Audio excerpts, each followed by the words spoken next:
கற்பாசரணம். கற்பன் திருவடியே சரணம். வாழ்க வளத்தோடு. அடியேன் உங்களின் கற்பன் அடிமை சாமிஜி.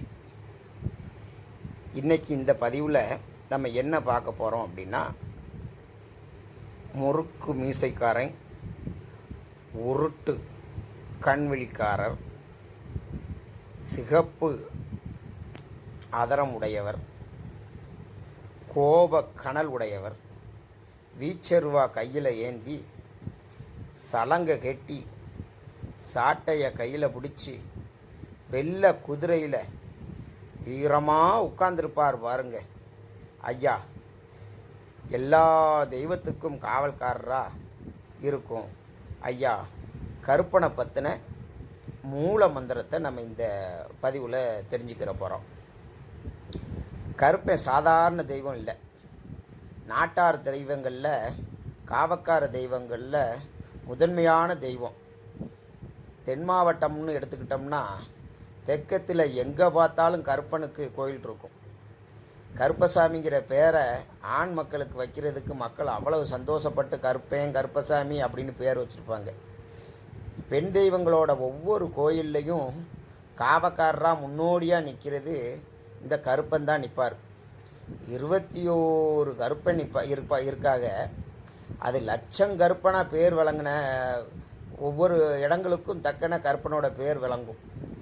கோடிக்கணக்கான இடத்துல கருப்பனுக்கு பேர் இருக்குது. ஆனால் 21 கருப்பன், பந்தி கருப்பன் 21 பேர். இப்போ உலக அளவில் இருக்கிற தமிழ் மக்கள் எல்லாருமே கருப்பனை வழிபடுறாங்க. கருப்பன் எளிதாக வசமாவார்.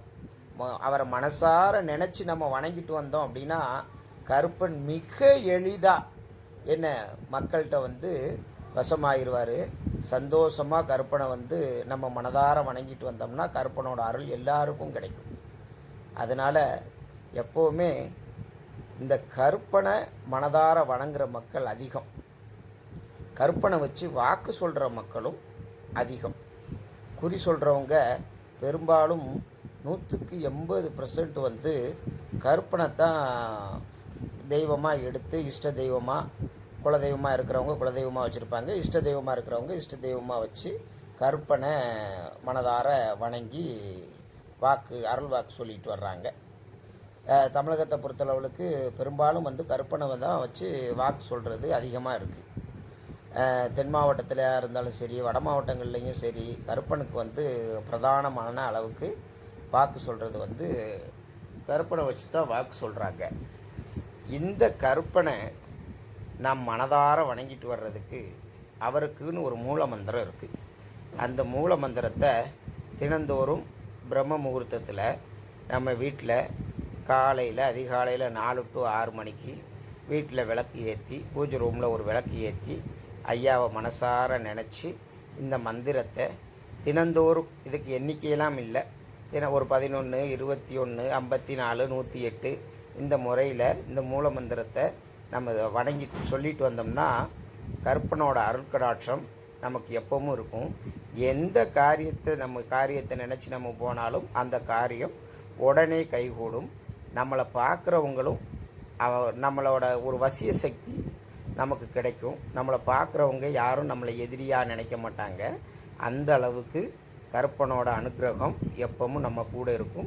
கருப்பனோட அருள் மட்டுமல்ல, கருப்பனும் நம்ம கூடையே எப்பவும் இருப்பார். அந்த மந்திரத்தை பற்றின விவரங்களை இப்போ நான் உங்களுக்கு தெரிவிக்கிறேன். இந்த மந்திரம் சொல்லும்போது உடல் சுத்தமும் தேவை, மன சுத்தமும் தேவை.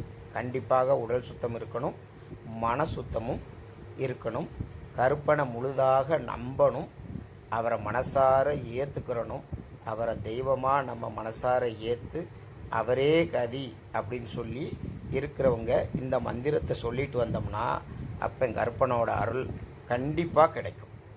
அந்த மந்திரம் என்னென்னா, ஓம் க்ரூம் அசிதாங்காய மகாவீர பராக்கிரமாய கதாதராய தும்ர நேத்ராய தம்ஸ்ட்ரா கராளாய மாலாதராய நீலாம்பரதாய சர்வபாபக்னே சர்வபயாக்னே சிவபுத்திராய விக்ருதாய க்ரு பாகராய ஸ்வாகா. இந்த கற்பனை வந்து சிவ அம்சமாகவும் சொல்லுவாங்க, பத்ரகாளி அம்சமாகவும் சொல்லுவாங்க. சிலர் வந்து இவரை பெருமாள் அம்சமாகவும் சொல்லுவாங்க. அதனால் கருப்பன் பட்டை போட்டும் இருக்கிறாரு, நம்ம பழி ஏற்று கெடா வெட்டி அவரை வணங்குறவங்களும் இருக்காக. கருப்பனை வந்து பெருமாள் அம்சமாக நினச்சி அவருக்கு சைவ படைகள் படைச்சி வணங்குறவங்களும் இருக்காங்க. யார் வேணாலும் 21 கருப்பனுக்கும் பொதுவான மூலமந்திரம், இப்போ அடியேன் கூறின மூலமந்திரம், அதை வந்து பதிவில் கொடுத்துருக்குறோம். அந்த மூலமந்திரத்தை மனசார நீங்கள் தினந்தோறும் 21 முறை இல்லை 54 முறை 108 முறை 108 முறை சொல்லிட்டு வந்தீங்கன்னா சால சிறந்தது. சொல்லிவிட்டு தினந்தோறும் அதிகாலையில் விளக்கு ஏற்றி பூஜை ரூமில் விளக்கு ஏற்றி சொல்லிட்டு தியானத்தில் அமர்ந்து சொல்லிட்டு வந்தீங்கன்னா கருப்பசாமியின் அனுக்கிரகம் கண்டிப்பாக கிடைக்கும். கருப்பா சரணம், கருப்பன் திருவடியே சரணம். வாழ்க வளத்தோடு, வாழ்க வளமுடன்.